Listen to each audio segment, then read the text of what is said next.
Hi friends, good morning. एक नए video के साथ आपसे फिर मिला हूँ।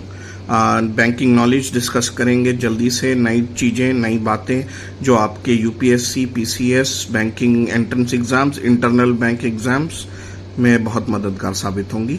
पहला क्वेश्चन है, स्टार्ट करने से पहले दोस्तों चैनल को सब्सक्राइब करें, शेयर करें आगे वीडियो को और लाइक करें। सब्सक्रिप्शन जैसे बढ़ेगा और अच्छे अच्छे वीडियोज़ आपको जल्द से जल्द मिलेंगे। Composite Financial Inclusion Index was constructed and published by RBI for the first time on August 17, 2021. There has been a year-on-year growth of 4.6% in the Financial Inclusion Index. At present, the index is at 56.4. आपसे question आ सकता है कितने indicators हैं इसमें। Answer है 97 indicators. इनको 3 indices में divide किया गया है। इंडिसेस का नाम है UAE, से आप आसानी से याद कर सकेंगे। Usage, equality and access. ये 3 जो इंडिसेस हैं वो हैं usage and equality and access. और जो इसकी वेटेज है, यूसेज की वेटेज सबसे ज्यादा है 45, उसके बाद एक्सेस की वेटेज है 35 और इक्वालिटी की वेटेज है 20। टोटल होता है 100। Next, in a bid to propel technology driven financial inclusion and ensure balancing of risk mitigation and promotion of innovation, the financial sector regulators have put in place an enabling framework for which is called regulatory sandbox. आपको सिर्फ इतना समझना है कि जब भी कोई नया फाइनेंशियल प्रोडक्ट लॉन्च होता है तो उसको एक सैंपल स्पेस में रन किया जाता है। वहाँ पे उसकी टेस्टिंग की जाती है, रिजल्ट्स देखे जाते हैं। उस टेस्टिंग प्लेस को कहते हैं रेगुलेटरी सैंडबॉक्स। तो अगर वो सिर्फ आरबीआई ही उसमें उस प्रोडक्ट में शामिल है तो उसको रेगुलेटरी सैंडबॉक्स कहेंगे, उस सैंपल स्पेस को।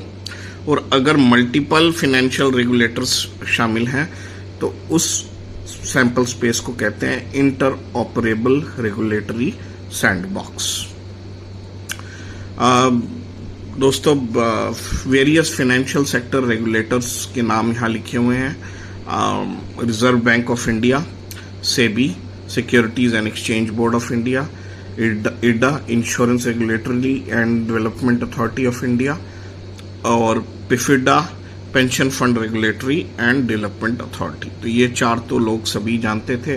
अब 5वां जो इसमें फाइनेंशियल रेगुलेटरी ऐड हो गया है उसका नाम है IFSCA। आप सब जानते हैं ये गुजरात में है, international financial services centre authority. तो अब 5 फाइनेंशियल रेगुलेटर्स इंडिया में हो गए हैं।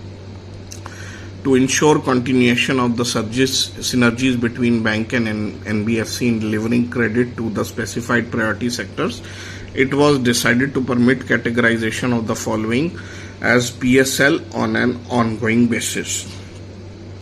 एक आरबीआई ने मॉडल लॉन्च किया था, उसको को लेंडिंग मॉडल कहते हैं। को लेंडिंग मॉडल के तहत आप सब जानते हैं कि एनबीएफसीज का जो ग्रास रूट नेटवर्क है वो बहुत अच्छा है। तो बैंकों के जो प्रायोरिटी सेक्टर टारगेट होते हैं उसके लिए को लेंडिंग मॉडल के तहत बैंक एनबीएफसीज को जो लोन देंगे वो भी प्रायोरिटी सेक्टर में काउंट होगा।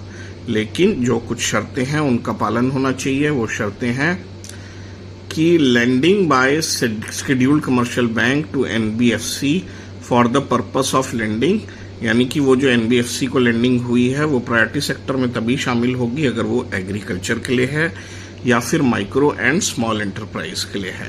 तो पहली शर्त ये है।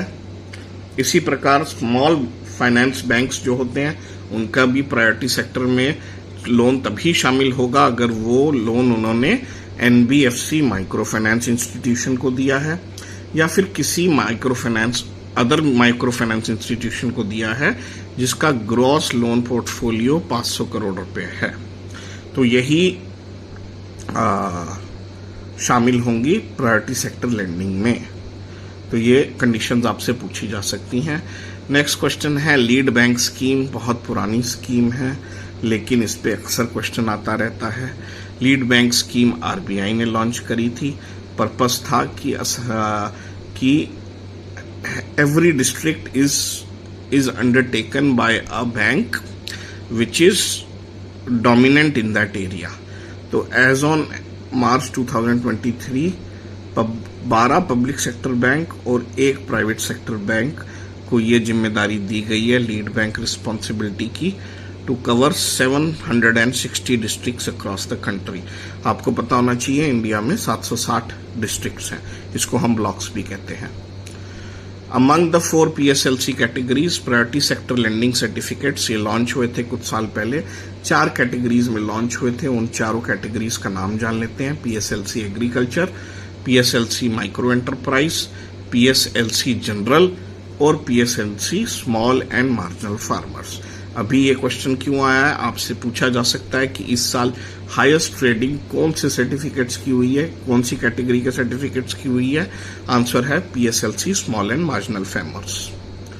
नेक्स्ट है, ये बहुत इंपॉर्टेंट है दोस्तों, थोड़ा बड़ा क्वेश्चन है पर इसमें बहुत चीजें कवर हो जाएंगी। 100% आपके एग्जाम्स में या इंटरव्यूज में ये क्वेश्चन आपको मिलेगा ही मिलेगा, दिखेगा ही दिखेगा। तो स्टार्ट करते हैं। NSFI का फुल फॉर्म है national strategy for financial inclusion. ये national strategy for financial inclusion launch करी गई है, एक स्ट्रैटेजी है RBI द्वारा ये लॉन्च करी गई है। इसका जो ड्यूरेशन है 2019 से 2024 है। इसका विजन आपसे पूछा जा सकता है, a financially aware and empowered India. आपसे ये भी पूछा जा सकता है, आपको ये पता होना चाहिए कि जो यूनाइटेड नेशंस के सस्टेनेबल डेवलपमेंट गोल्स हैं जो अचीव करने हैं 2030 तक, उसमें भी फाइनेंशियल इंक्लूजन एक गोल है। तो अब जो NSFI स्ट्रेटेजी जो RBI ने लॉन्च करी है उसमें एक और वो भी है, विजन है कि पब्लिक क्रेडिट रजिस्ट्री भी बनानी है। अब जो NSFI लॉन्च हुई है स्ट्रेटेजी, इसके अंडर RBI के 6 स्ट्रेटेजीज हैं।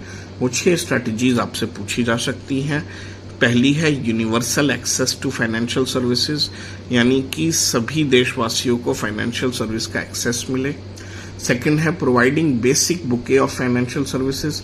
Basic bouquet of financial services क्या हो सकता है? Basic saving account, basic insurance, ये सभी को मिलनी चाहिए।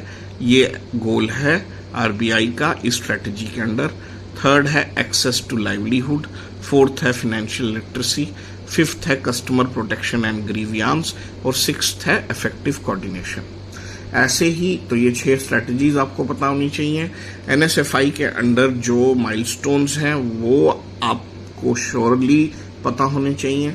तो माइलस्टोन है providing bank access to every village in 5 kilometre of area और in 500 house hamlet area in hilly areas by 2020। Second है to strengthen tier 2 to tier 6 centres with digital financial services.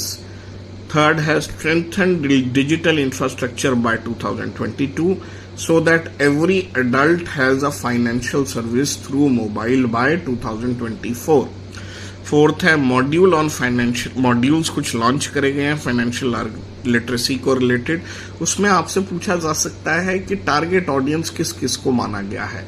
तो टारगेट ऑडियंस माना गया है children को। Second category है entrepreneurs. Third category है senior citizens. Fourth categories है new entrants at work place. Fifth category है विमेन। ऐसे ही जो अगला माइलस्टोन है वो है कि सेंटर फॉर फाइनेंशियल लिटरेसी जो ओपन हो रहे हैं हर एक ब्लॉक में, वो हर एक ब्लॉक में खुल जाएं 2024 तक। और जो अगला माइलस्टोन है वो है in order to expand and deepen digital payment ecosystem in the country, SLBC state levels bankers committee have been identifying districts in their respective states for making them 100% digitally enabled. तो आपसे पूछा जा सकता है कि कितनी डिस्ट्रिक्ट्स आइडेंटिफाई हुई हैं मार्च 2023 तक। तो आंसर है 182 डिस्ट्रिक्ट्स। तो दोस्तों नेक्स्ट क्वेश्चन है, जो इसी national strategy of financial inclusion है, इसी में कुछ कमिटीज हैं जो आपको पता होनी चाहिए। पहली कमिटी है technical group on financial inclusion and financial literacy. इसका हेड आपको पता होना चाहिए, डिप्टी गवर्नर ऑफ आरबीआई होता है। जो एपेक्स बॉडी है इंडिया की फाइनेंशियल इंक्लूजन को लेके, वो उसका फुल फॉर्म है financial stability and development council. इसको हेड करते हैं भारत के यूनियन फाइनेंस मिनिस्टर, जो कि अभी निर्मला सीतारमन मैडम है। और तीसरी जो कमेटी है उसका नाम है financial stability development committee sub committee. ये आरबीआई के गवर्नर हेड करते हैं। और जो स्टेट पे जो एपेक्स बॉडी है टू डिस्कस फाइनेंशियल इंक्लूजन, ये क्वेश्चन आ सकता है कि स्टेट लेवल पे जो एपेक्स बॉडी है उसका क्या नाम है?